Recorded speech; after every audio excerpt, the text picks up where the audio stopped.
Seems that it's not simply just the King of England, King Charles III, that both Harry and Meghan, the former royals known as the Duke and Duchess of Sussex, seemingly keep waiting on tenterhooks. They have obviously a very busy diary, but also one of their very good friends is now waiting, hanging in the balance, hoping that they will say yes.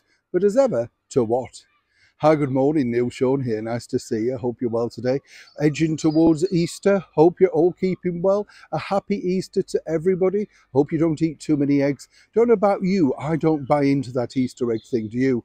Way too expensive. And do you remember when you got a decent size sort of extra bag of goodies inside the Easter egg?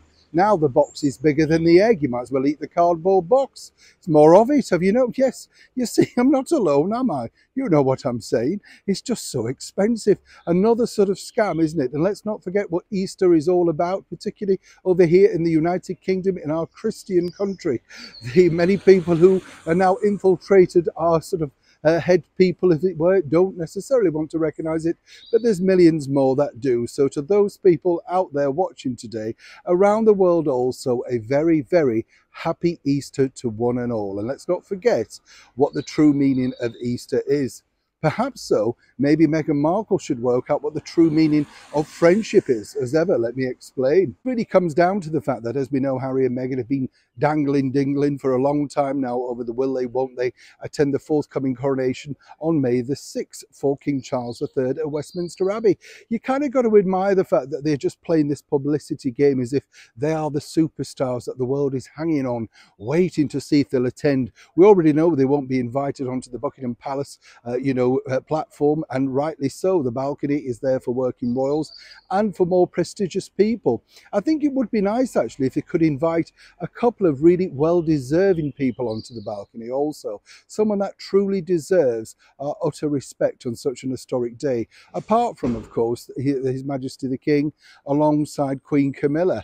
Interesting stuff they're building, but you know, as ever, we'll keep you posted on that.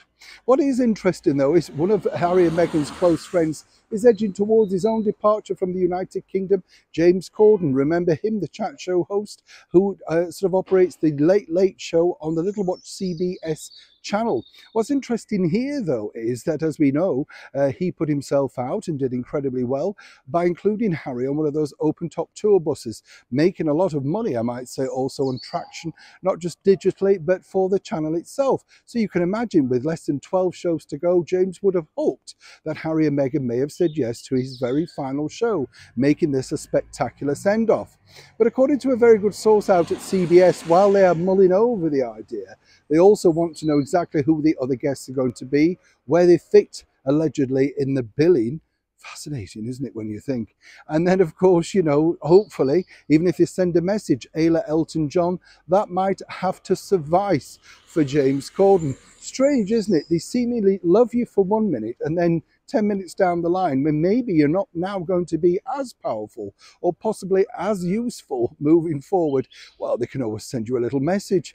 Now, what I find fascinating, as I say, James Corden has had a very good stint over there on CBS. You know, for a Brit, he's done incredibly well. He's coming back here to the United Kingdom. He hopes, he says, to be able to pick up some work, and naturally, with his royal association, he may have thought that. But given the plummeting popularity of Harry and Meghan over here, perhaps one might suggest maybe just take the message and maybe not have them in person on that famous sofa. After all, many people have found by association, seemingly work dries up.